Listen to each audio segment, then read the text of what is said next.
Imagine handing the master keys of a multi-million-dollar corporate fortress over to a brand new junior analyst. Oh boy. Right. Not maliciously, just as a matter of routine administrative oversight. In a physical building, maybe they accidentally wander into the server room. But in the world of enterprise cloud security, The whole different ballgame. exactly, with like 3 clicks, that analyst could accidentally execute a containment workflow that isolates 50,000 global servers from the internet simultaneously. Yep. No trading floor, no hospital charting, no customer service. Just a deafening, terrifying silence across the entire global network. So, welcome to this deep dive. It is a terrifying scenario. And frankly, it happens way more often than most chief information security officers would ever publicly admit. I bet. Yeah, when you dissolve the physical perimeter and replace it with a cloud-native endpoint detection platform, I mean, the stakes for misconfiguration just go through the roof. Which is exactly why you, the listener, are here with us today. Our mission is highly specific and honestly immensely practical. We are unpacking the foundational mechanical knowledge required to master the CrowdStrike certified Falcon Administrator exam. The CCFA. The CCFA, right.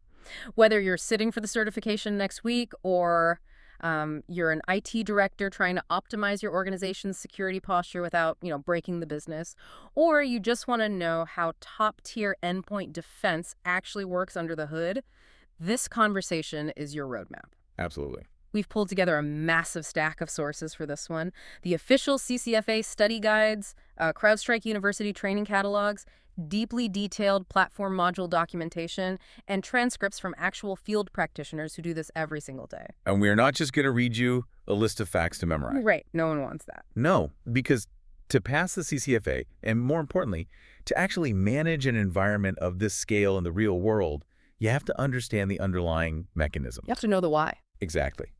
You need to know why the architecture behaves the way it does, how it interacts with the deepest levels of operating system kernels, and how to balance aggressive threat prevention with absolute business continuity. Okay, let's unpack this. Let's start with that terrifying junior analyst scenario. Because before anyone deploys a single piece of software to an employee's laptop, before anyone writes a single line of code to hunt for malware, you have to establish who actually holds the power in the console. Yeah, you have to set the boundaries. Right, we are talking about role-based access control, or RBAC. The foundational philosophy here is the principle of least privilege. I mean, in legacy systems, you often just had 2 settings, right? User or admin. It was super basic. It was a blunt instrument. But in the Falcon console, there are 17 primary out-of-the-box roles. 17. Wow.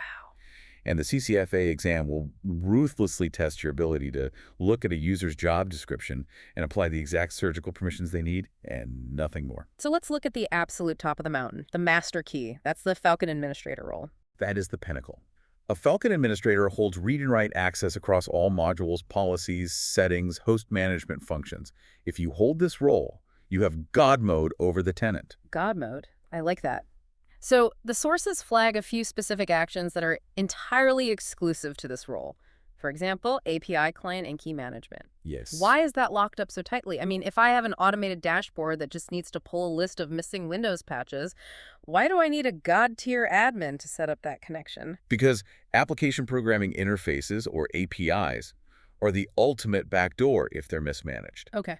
An API key allows a third-party application, or a custom script, to authenticate to your Falcon tenant and execute commands without a human sitting to AP board. That sounds dangerous. It is. If a mid-level manager could generate an API key and they accidentally hard-code that key into a public GitHub repository, Which happens constantly. literally all the time, Sure. if they do that, an attacker could scrape that key in seconds. And if that key has broad permissions, the attacker is suddenly interacting with the telemetry. Oh, much worse than just interacting. If the API key is scoped poorly, the attacker could push malicious configuration changes, disable sensor protections, or, trigger remote command executions across your entire fleet via the API. Yikes. So the power to even generate those keys is natively restricted to the Falcon administrator. It has to be. I want to talk about API scoping while we're on the subject because it's a huge part of the administrative lifecycle.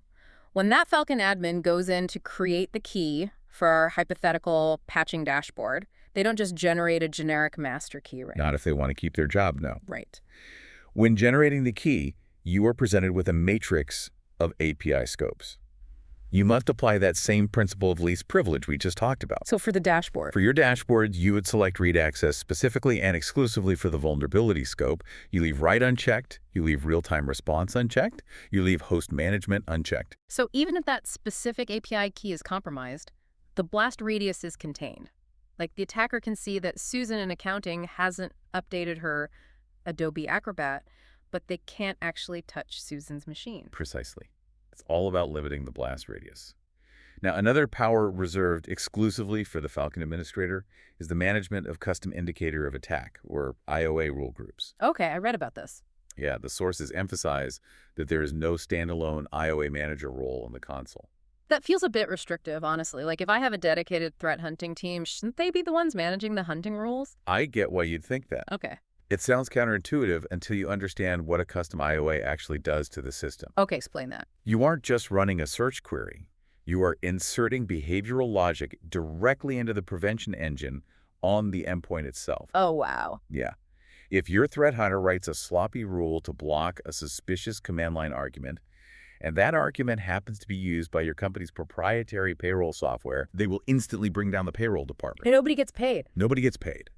Because the operational risk is so incredibly high, the power to enable those rules defaults only to the Falcon admin. Okay, that makes perfect sense.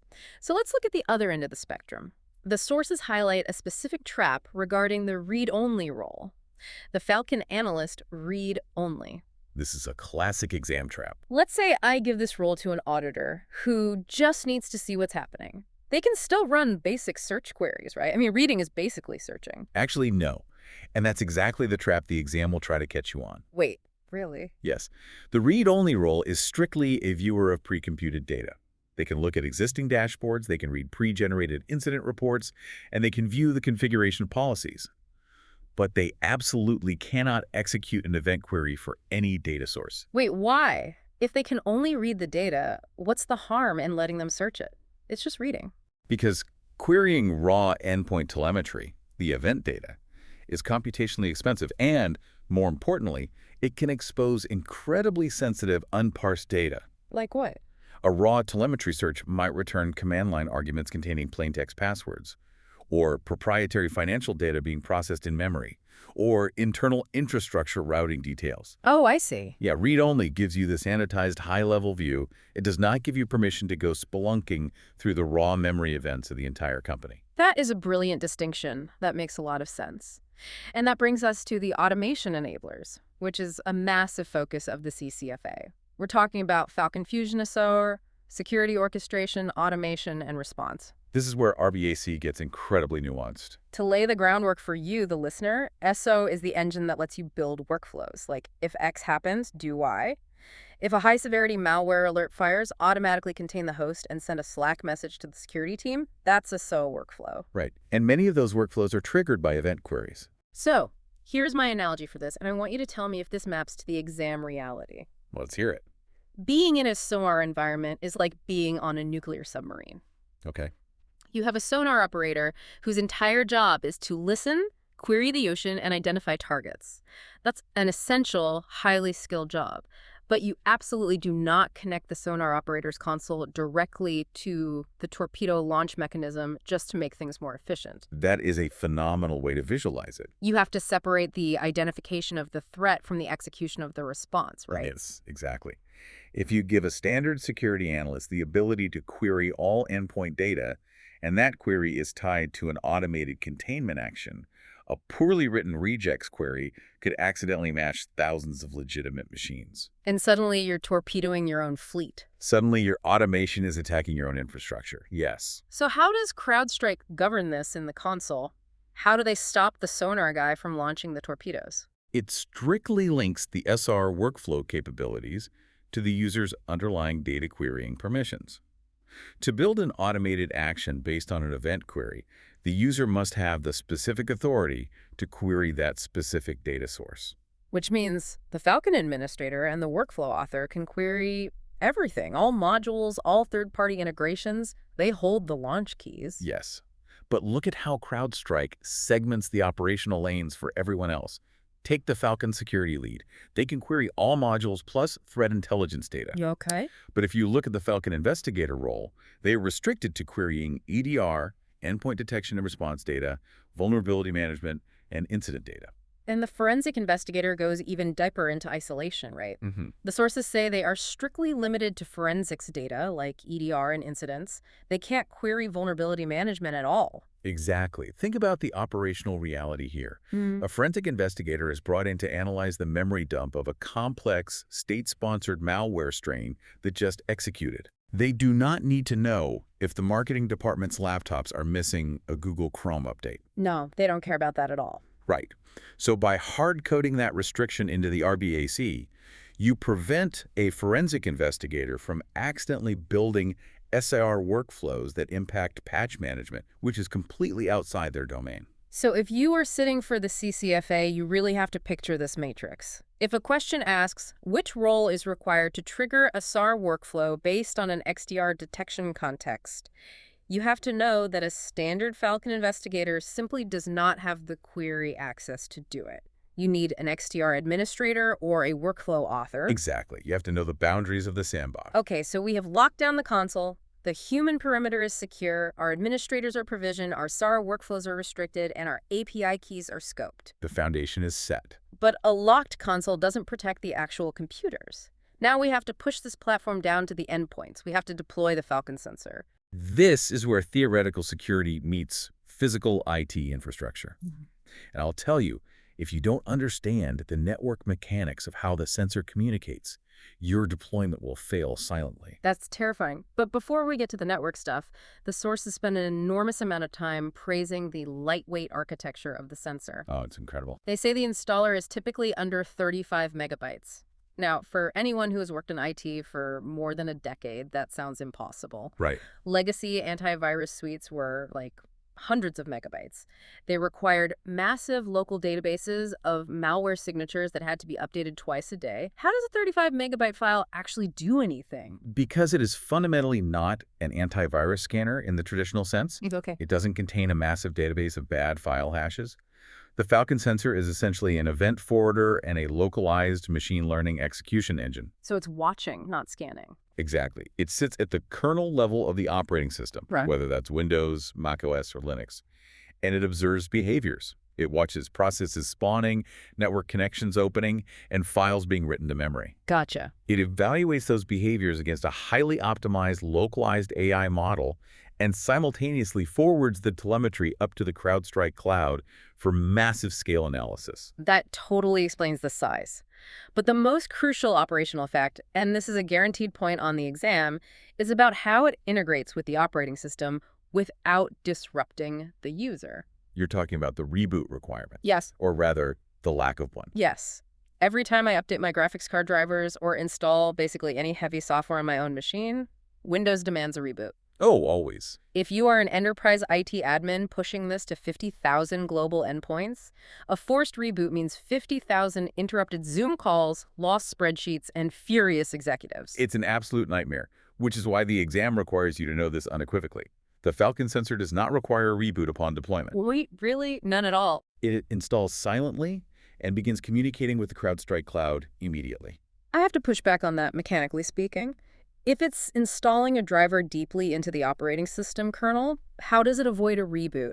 Windows usually hates it when you mess with the kernel while it's running. It's a great technical question. CrowdStrike utilizes dynamic filter drivers. Dynamic filter drivers. Okay. Yeah, modern operating systems, particularly Windows, have architectures that allow certain types of certified digitally signed drivers to be dynamically loaded into the kernel stack without halting the system. So it just slips right in. Basically, the installer unpacks the driver, registers it with the OS Service Control Manager, and initiates it. The sensor immediately begins hooking into the event tracing subsystems. The user never sees a splash screen, and their workflow isn't interrupted for a millisecond. That seamless deployment is the entire ballgame for an enterprise. I mean, you can roll this out across a massive hospital network at 2:00 p.m. on a Tuesday without taking offline the machines monitoring patient vitals. It's a game changer. But, and this is a massive but for the CCFA candidate, the sensor is completely useless if it can't talk to the mothership. Right. The network requirements are stringent.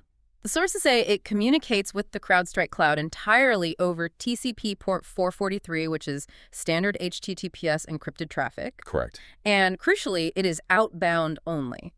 You, the listener, need to understand that you do not open inbound ports on your corporate firewalls to let CrowdStrike in. The endpoint always initiates the connection out. And when it calls out, it has to identify itself. I mean, if I download a 35 MB generic installer from the internet, how does the cloud know that my specific laptop belongs to your specific company's tenant? That is handled by the custom ID, the CID. The CID, yes. It's a unique, long cryptographic string assigned to your organization. During the silent installation, you pass the CID as a command line argument. And what happens if you forget it? If you forget the CID, the installer will succeed locally, but the sensor will be orphaned. It'll just sit there, silent, unable to register, unable to download prevention policies. Exactly. So we have an outbound connection on port 443, and we have a valid CID. Everything should work right. Well, the sources flag a massive deployment pitfall that destroys rollouts every single day. Deep Packet Inspection, or DPI, sometimes called SSL decryption. This is one of the most vital technical concepts for an administrator to grasp. Let's break this down because it's fascinating. Many corporate networks use DPI on their perimeter firewalls. They intercept outbound encrypted traffic, decrypt it, look for malware, re-encrypt it, and send it on its way. It's a security measure. So why does the Falcon sensor hate this? Because of a defensive mechanism called certificate pinning. Certificate pinning. To understand why DPI breaks the sensor, you have to understand a standard TLS handshake. Okay. When a normal web browser goes to an encrypted website, the server presents a digital certificate saying, "I am who I say I am."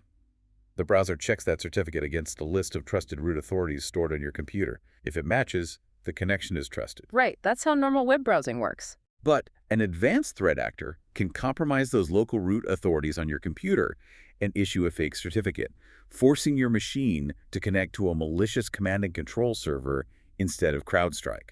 Oh, a man-in-the-middle attack. Exactly. To prevent this man-in-the-middle attack, the Falcon sensor does not trust the computer's local certificate store. It ignores it entirely. Yes. Instead, the specific mathematical hash of the true CrowdStrike cloud certificate is hard-coded or pinned directly inside the sensor's binary code. So the sensor calls out, and it demands to see that exact specific mathematical signature from the server it connects to. Exactly. Now, introduce your corporate firewall doing deep packet inspection. Here we go. The firewall intercepts the sensor's outbound connection. The firewall acts as the CrowdStrike server, decrypts the packet, inspects it, and then re-encrypts it. But here is the critical failure point. The firewall has to re-encrypt it using the company's own internal certificate. Because it physically doesn't possess the private key for the true CrowdStrike certificate. Correct. So the firewall hands this newly encrypted packet to the Falcon sensor. The sensor looks at the certificate, compares it to the pinned hash in its code, and says, this doesn't match. This is a man-in-the-middle attack. Wow. It immediately severs the TCP connection to protect its own integrity. The sensor is doing exactly what it was designed to do. It thinks it's being hijacked when really it's just your own corporate firewall trying to inspect the traffic. And when it severs that connection, the sensor enters what the platform calls reduced functionality mode, or RFM. This is a huge exam concept. What exactly happens in RFM? The sensor goes dark. Because it cannot trust the connection, it refuses to send telemetry up to the cloud. It refuses to accept new prevention policies or command instructions coming down. So it's basically a brick. Well, it might provide some localized baseline behavioral protection based on whatever policy it had right before it lost connection, but it is completely disconnected from the brain. So the fix is purely architectural. As an administrator, you must work with your network engineering team to create bypasses or exclusions on your firewalls. You have to. You must ensure that any traffic destined for the known CrowdStrike cloud IP addresses bypasses all deep packet inspection completely. If you don't secure that pristine, untouched TLS tunnel out to port 443, your deployment is dead in the water. Let's get incredibly practical for the IT admins listening. How do we actually push this out to 50,000 machines? The study guides use Microsoft Intune as the primary example for Windows deployment. Yeah, Intune is Microsoft's mobile device management, or MDM, platform. Yeah. It's used to package the installer and execute a silent command line script across the fleet. The standard command is CrowdStrike.exe install quiet nor start CID, your CID. The quiet flag suppresses the user interface, right? Right. And the North Start flag enforces the behavior we talked about, even if a previous unrelated software installation has flagged the Windows kernel for a pending reboot. Exactly. But the Intune configuration has two highly specific traps that candidates must know. Lay them on us. First is the installation context. You package the installer as a Win32 application. When you configure the assignment in Intune, you must set the install behavior to execute in the system context, not the user context. Why? I mean, if I'm logged into my laptop, why can't Intune just run the installer as me? Because the Falcon sensor is installing a kernel-level driver. It requires deep system-level administrative privileges. If the standard user logged into the machine doesn't have local admin rights, which they absolutely shouldn't, the installation will fail instantly. Oh, of course. By telling Intune to use the system context, Intune leverages its own high-level agent on the machine to bypass the user's limitations and inject the software directly into the OS. Got it. And the second Intune setting the source's hammer home is the detection method. Intune needs a way to verify that the installation actually succeeded. Otherwise, it will just continuously try to reinstall the package every time it syncs. Right, and you might think you can just check the Windows registry or see if the installation script returned a success code. That's what I would have guessed. But the most robust, CrowdStrike-approved detection rule is a file system check. You configure Intune to verify the physical existence of the core executable file, which is located at C Program Files, CrowdStrike CS Falcon Controller.exe. Okay, so it looks for that specific file. If Intune queries the disk and sees that specific file sitting there, it registers the deployment as a success and stops trying to push the package. So we've deployed it, it's running silently, it's talking to the cloud. But what happens when an attacker, or let's be honest, a frustrated developer who thinks the security software is slowing down their compile times? Oh, developers hate security software. They really do. What happens when they decide they want to turn it off? They open the Windows control panel, hit uninstall, and what happens? Nothing happens. The uninstall fails. Nice. This introduces the concept of tamper protection. The feature is specifically called uninstall and maintenance protection, right? Yes. When you enable this feature in the console's sensor update policy, the sensor essentially locks its own doors from the inside. Even from admins. Even from admins. Even if a user has full, unrestricted local administrator or system privileges on the machine, they cannot remove it. They cannot stop the Falcon Windows service via the command line. They cannot delete the CrowdStrike directory and program file. A kernel driver just says no. The kernel driver intercepts those actions and blocks them completely. Okay, but IT sometimes actually needs to remove software. If a machine is severely broken and they need to strip it down to bare metal, how does IT get the sensor off if the machine ignores local admin rights? They have to use a maintenance token. Which connects beautifully back to our first topic, RBAC. Not just anyone can get this token. Exactly. An authorized administrator has to log into the CrowdStrike Cloud Console, locate that specific host in the management dashboard, and generate a token. And what does that look like? This token is a unique, cryptographically secure alphanumeric string. And crucially, it is time-limited. It usually expires after a set number of hours. So the IT admin takes that token string, goes to the physical machine, and runs the uninstall command via the command line, passing the token as an argument. Right. The sensor checks the token, validates the cryptography, and if it matches, it finally lowers its shields and allows the uninstallation to proceed. It is an incredibly powerful defense mechanism against malware that tries to blind the security software before executing its main payload. It's essential. So, picture this. Our RBAC is secure. Our sensors are perfectly deployed across 50,000 machines.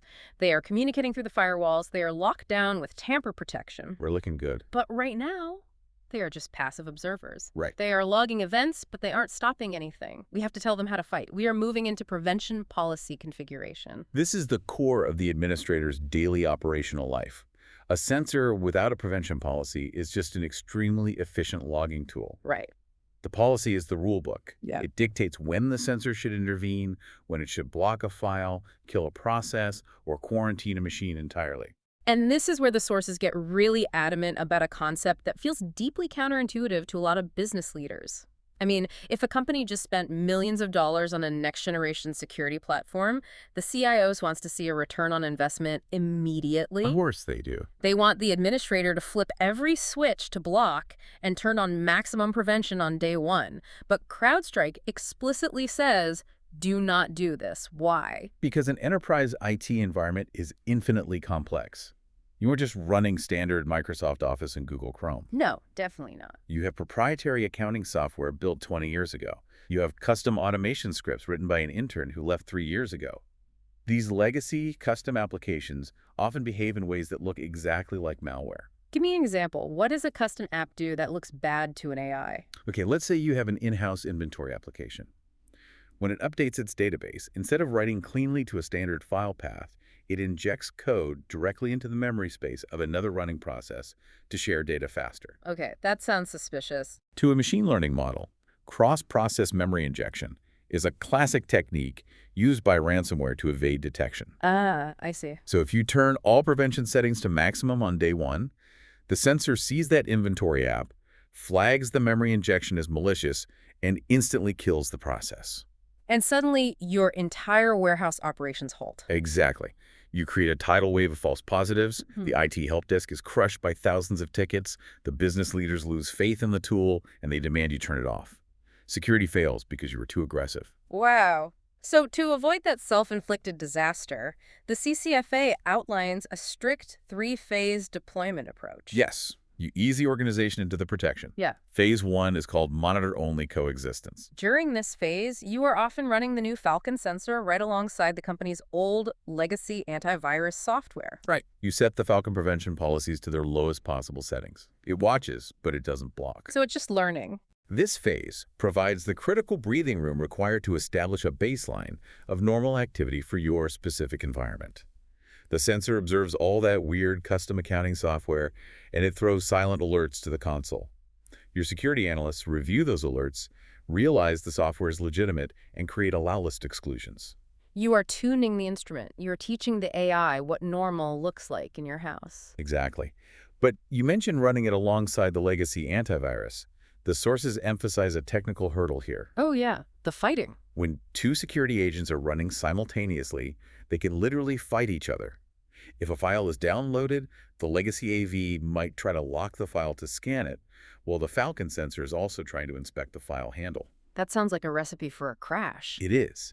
This kernel-level conflict can cause severe performance degradation, or even the dreaded blue screen of death. So how do you manage coexistence without crashing the laptops? You have to configure mutual exclusions. You tell the legacy AV to completely ignore the CrowdStrike folder directory and executables, and you write rules in Falcon to ignore the legacy AV's processing paths. Only then can they sit side by side peacefully during Phase 1. Okay, so we've spent a few weeks in Phase 1, we've built our exclusions, the noise is gone, now we move to Phase 2. Enhanced protection. You slowly dial up the machine learning sliders to moderate levels. You turn on active prevention for known bad threats like commodity ransomware and well-known exploit kits, while still being slightly cautious about completely unknown novel behaviors. And finally, Phase 3. Full protection. Comprehensive enforcement. This is the mature, desired state where the platform is actively preventing sophisticated fileless attacks, memory injections, and unknown malware across the entire fleet. Okay, so how do these policies actually map to the machines? You don't assign a policy to a single laptop, right? You assign them to host groups? Yes, host groups. You group your machines logically, maybe by department or by geographic location, but this introduces a massive administrative puzzle, conflict resolution. The problem of overlap. It is unavoidable in a large organization. Let's construct a scenario because the exam will definitely present one. I have a laptop. Because of its automated naming convention, it drops into the dynamic global sales host group. Okay. But this specific laptop belongs to the vice president of sales. So I, the administrator, have also manually added this machine to the VIP executives host group. So the machine is sitting in two groups simultaneously. Right. And those groups have completely different policies. The global sales group has a fairly relaxed Phase 2 policy to allow their sales demo software to run, but the VIP executives group is targeted by attackers constantly, so it has a brutal, hyper-strict Phase 3 policy. Which rule wins? When I first read about this, I thought of a bouncer at a club holding two VIP lists and combining them, like additive permissions. No, think of it more like overlapping legal jurisdictions. What jurisdictions? Okay. You have a local city law and you have a federal law. If the two conflict, they don't combine. The federal law completely crushes and overwrites the local law, regardless of what the local law says. Got it. In the Falcon console, this hierarchy is governed by policy precedence. Walk the listener through how precedence is actually numbered in the UI. Every single custom prevention policy you create is assigned a precedence number starting from 1. The policy with the lowest number has the highest authority. The platform evaluates the list sequentially, from top to bottom. So number 1 beats number 2, number 5 beats number 20. Exactly. When a host is a member of multiple groups, the platform looks at all the policies assigned to those various groups. The host will shed all other configurations and entirely assume the settings of the highest precedence policy, the one with the lowest number. So the absolute best practice for an administrator is to place their most protective, strictest, narrowest policies at the top of the list. Yes, exactly. Precedents 1, 2, and 3 should be your lockdown VIPs, your critical domain controllers, your financial servers, and your broader, more relaxed policies for general staff should be further down the list at precedents 20 or 30. That is the exact architectural design. If your VIP executive's policy is precedence 2 and the global sales policy is precedence 15, the VP's laptop evaluates both, sees the number 2, and adopts the strict policy. The CCFA exam will present you with a complex table of policies, precedence numbers, and host groups, and ask you to determine exactly how a specific machine will behave when a file executes. You have to trace the precedence line. You have to know the map. Let's drill down into the actual mechanisms inside these policies. We keep mentioning the AI and the machine learning.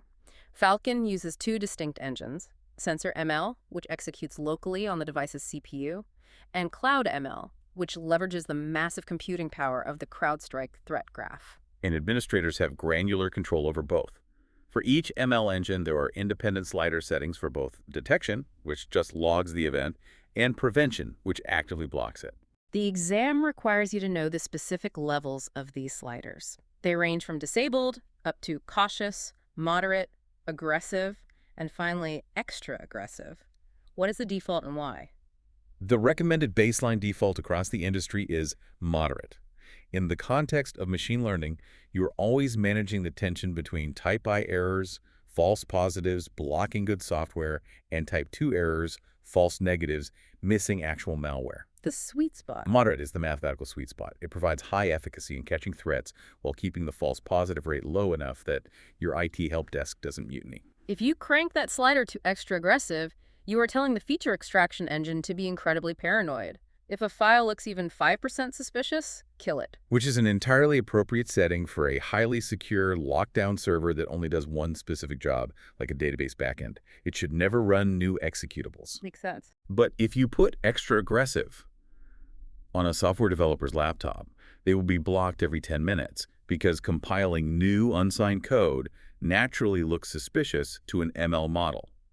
You tune the sliders based on the behavioral reality of the host group. Before we move on from policies, we need to touch on sensor update policies. This isn't about updating malware signatures because we established the sensor doesn't really use those. This is about updating the actual binary software of the Falcon agent itself. CrowdStrike releases new sensor versions frequently to improve the kernel hooking and ML engines. And administrators need absolute control over how those updates flow into the environment. You don't want 50,000 machines downloading a new Core OS driver simultaneously without oversight. The policy options are really interesting. Auto latest is self-explanatory. As soon as CrowdStrike publishes a new version, the endpoint downloads and installs it. But there are other options, specifically N1 and N2. Right, N represents the absolute newest, latest release build. Let me stop you there because when I saw this, I was confused. N1 means the machine automatically updates, but it intentionally stays exactly one version behind the newest release. Correct. N2 stays 2 versions behind. Why on earth would I want my security software to be outdated? That feels like buying a heavy vault door and leaving it propped open just to see if the hinges work. It's a fair reaction, but you have to look at it through the lens of enterprise ITIL frameworks and change management. Stability is just as important as security. Okay, walk me through that. No matter how much QA testing a vendor does, occasionally a new software driver will interact poorly with a highly specific custom application running in your environment, causing a crash. Ah, so it's a blast radius calculation again. Exactly. Large enterprises never put their entire fleet on auto latest. They take a small, isolated group of non-critical IT machines and assign them to an auto latest update policy. That is their canary in the coal mine. Those machines get the brand new sensor immediately. And they let it bake. They let it bake. I like that. They let it run for a week or two. If none of the IT machines blue screen and their apps work fine, great. Meanwhile, the remaining 95% of the company is on an N1 policy. They are running the previous, stable, battle-tested version. That's smart. When CrowdStrike eventually releases the next version, the IT test group gets it, and the rest of the company automatically rolls forward to the version that the IT group just spent 2 weeks validating. It provides automated rolling updates without sacrificing operational stability. That is a brilliant way to manage risk. So let's take a breath and look at where we are. We have secure admins, seamless deployments, and perfectly tuned ML policies balancing security and business continuity. We're doing great. But there is a massive conceptual hole here. All of our prevention policies rely on CrowdStrike's AI knowing what bad looks like based on global telemetry. Right. Generalizations of threat behavior. But what if an attacker isn't using a weird memory injection? What if they have compromised valid administrative credentials and they are using a legitimate IT-approved diagnostic tool to quietly exfiltrate data? To the global AI model, the tool is safe. The signature is valid. The network connection looks normal. Broad prevention policies will miss this entirely. So, to stop this, you need surgical precision tailored to your specific environment. Which brings us to the final, most advanced pillar of the CCFA, Custom Indicator of Attack Rule Creation, custom IOAs. To truly understand custom IOAs, we have to contrast them with IOCs, indicators of compromise. This isn't just vocabulary. It is a fundamental shift in cybersecurity philosophy over the last 10 years. It is the difference between forensic history and proactive defense. Let me try an analogy here to ground this for the listener. An IOC, an indicator of compromise, is like a detective dusting for fingerprints at a bank branch after the vault has been blown open. You find a fingerprint on the glass, you run it through the FBI database, and the computer says, aha, John Doe robbed this bank. It is definitive proof. You know exactly who did it. But the money is gone. The damage is done. Right, the event is over. An IOC is a known artifact of a past crime, a specific static IP address, a known bad domain name, or the cryptographic hash of a piece of malware. And because it is static, it is incredibly brittle. If a threat actor is using a piece of malware with a known hash, all they have to do is change a single bit of code, like add a blank space to the end of a string and recompile it. And the hash changes entirely. The hash changes entirely. The artifact is new. Your multi-million-dollar IOC database is now completely blind to it. Right, but an IOA, an indicator of attack, doesn't care about the fingerprints. An IOA is like spotting a guy wearing a heavy winter coat in July, wearing a ski mask, pacing nervously in front of the bank, and slowly pulling a crowbar out of a duffel bag near the back door. I love that. The guy hasn't technically committed a crime yet. He hasn't broken the window. But the behavior, the intent, the sequence of TTPs, tactics, techniques, and procedures clearly indicates an attack in progress. That is the perfect way to conceptualize it.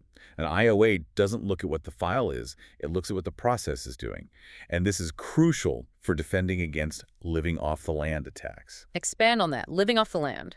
Modern attackers hate bringing their own custom malware into an environment because AI models are very good at spotting new, weird executables. Right. Instead, they live off the land by utilizing the powerful, legitimate administrative tools already installed natively on the Windows operating system. PowerShell, Windows Management Instrumentation, PSExec. Tools that an IT admin uses every day. Exactly. Because those tools are digitally signed by Microsoft, no standard antivirus policy is going to block PowerShell from launching. But an IOA isn't looking at the Microsoft signature, it's looking at the behavior sequence. A sequence. If PowerShell launches to execute a standard Active Directory query, the IOA ignores it. But if PowerShell launches, bypasses execution policies, accepts a deeply obfuscated base 64 encoded string of text, and attempts to initiate a hidden network connection to an external IP address to drop a payload into a hidden temp folder. The guy in the ski mask pulling out the crowbar. Exactly. The behavior is malicious, even if the tool is legitimate. A custom IOA allows you, the administrator, to write a hyper-specific rule that says, if this exact sequence of behaviors occurs, kill the process chain instantly. Okay, so how do we physically build these surgical rules in the console? The exam requires you to know the exact mechanical 5-step custom IOA workflow. Let's walk the listener through it. Step 1 is organizational. You create a rule group. But the critical testable constraint here is that you must assign a specific operating system to the group. You choose Windows, macOS, or Linux. Step 2. You add the specific custom IOA rules into that group. This is the meat of the work. You define the rule type, you populate the regex fields to match the behavior, and you define the action, like detect or prevent. Step 3. You enable the individual rules within the group by toggling them on. Step 4. You go back up a level and enable the entire rule group itself. And finally, step 5, the crucial connection. You assign that custom IOA rule group to a prevention policy. You can write the most brilliant regex rule in the world, but it sits inert in the console until it is bound to a policy that is actually assigned to host groups. Let's circle back to step 1, the operating system assignment. I read this in the study guide and it seemed like a massive headache. You cannot mix OS platforms in a single rule group. No, you can't. I can't build a global network blocks group and put a Windows rule and a Mac rule in it together. Why not? Because under the hood, the Falcon sensor is interacting with completely different kernel architectures to gather this telemetry. The way Windows reports a network connection is fundamentally different from how the Linux kernel handles network sockets. Because the telemetry sources are different, the rule logic must be strictly separated. And this brings us to a major exam topic, OS capabilities. Windows is the gold standard here. Yes. The Windows OS, primarily through its rich event tracing for Windows architecture, provides the sensor with deep, granular visibility. Because of this, Windows supports all 4 types of custom IOA rules. Those 4 types are process creation, watching executables launch, file creation, watching files being written to the disk, network connection, monitoring inbound and outbound IP traffic, and domain name, watching specific DNS query requests. Now compare that to macOS. Apple's architecture is different. macOS supports custom IOAs for process creation, file creation, and network connections. However, it does not natively support domain name IOA rules. And then there is Linux. If you manage a server farm, you need to hear this. Linux is the most restricted environment for custom IOAs. Due to the complexities of the Linux kernel, navigating eBPF and audit frameworks across dozens of different distributions, Linux currently only supports 2 types of custom IOAs: process creation and file creation. Wow, only 2. So if a CCFA exam question asks you to write a custom IOA to block your Red Hat Linux servers from resolving a specific known command and control domain name, it is a trick question. Completely. You cannot natively write a domain name custom IOA for Linux. You would have to handle that block at the network layer with firewall or via a different platform mechanism, but not a sensor-level custom IOA. You must memorize that capability matrix. Windows has 4, Mac has 3, Linux has 2. Let's talk about the syntax. How do we actually write the logic that spots the bad behavior? The sources discuss 2 different syntaxes, regex and GLOB. Yes. When I first approached this, I figured regex is notoriously complicated. I'll just use GLOB syntax for everything. It's easier. If you try to do that, you will completely break your sensor configuration. You have to understand the fundamental difference in how the platform processes these languages. Correct me here. Regex, regular expressions, is used for pattern matching. Yes. Custom IOAs use regex extensively. When you build a process creation rule, you are given data fields like image file name or command line. You use regex to define the complex patterns within those strings. So if I want to block an outdated admin tool called legacyadmin.exe, I use regex in the image file name field.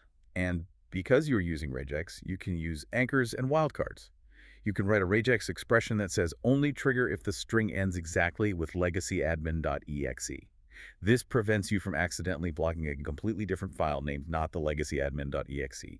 Regex provides the surgical precision needed to evaluate complex command line arguments. Okay, so where does GLOB syntax fit in? GLOB syntax is entirely separate. The CCFA exam requires you to know that GLOB is specifically and exclusively used for file path exclusions. Exclusions, so telling the sensor what to ignore rather than what to hunt. Exactly.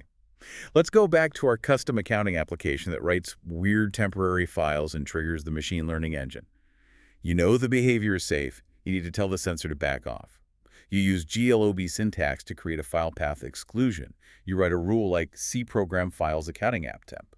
The double asterisk is the GLOB part. Yes, the double asterisk in GLOB means this folder and all subsequent subfolders.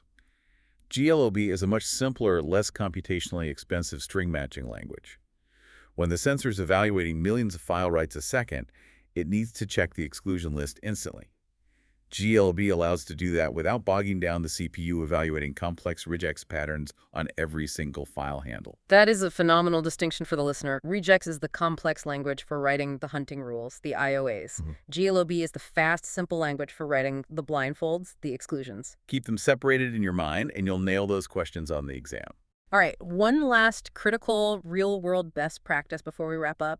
Let's say you've done it. You've written a brilliant Regex custom IOA. You've assigned it to the right OS group. You are ready to assign an action to the rule. The drop-down menu gives you options. You can set it to detect, or you can set it to prevent or kill process. I want to stop the bad guys. I select kill process, right? Oh, please don't. If you do that in a live enterprise environment with a brand new rule, you are playing Russian roulette with the business. You must always set a new custom IOA action to detect first. Why? If my regex is perfect, why wait? Because you don't know what you don't know. Your regex might be mathematically perfect, but your understanding of the business environment might be flawed. You might write a rule to block a specific PowerShell execution, not realizing that the global IT help desk uses that exact script every night at 2 a.m. to automate server backups. The blast radius again? Exactly. If you set it to kill process on day one, you break the backup infrastructure. By setting it to detect, the sensor watches the behavior, evaluates the regex, and silently logs an alert to the console without intervening. You test it in production, but with the safety on? Precisely. You let the rule run in detect mode for a week. You review the logs. If the rule only fires on actual malicious red team testing or real threat actors, you know it's solid. Then and only then do you edit the rule and elevate the action to prevent or kill process.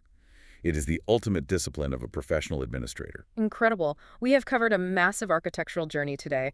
We started at the console, establishing the strict boundaries of role-based access control, ensuring only the Falcon admin holds the keys to APIs and IOAs, and understanding how read-only and query restrictions protect our SO automation. We built the foundation. We learned how to deploy the incredibly lightweight sensor without triggering a single reboot, navigating the deep technical pitfalls of deep packet inspection certificates and Intune packaging contexts.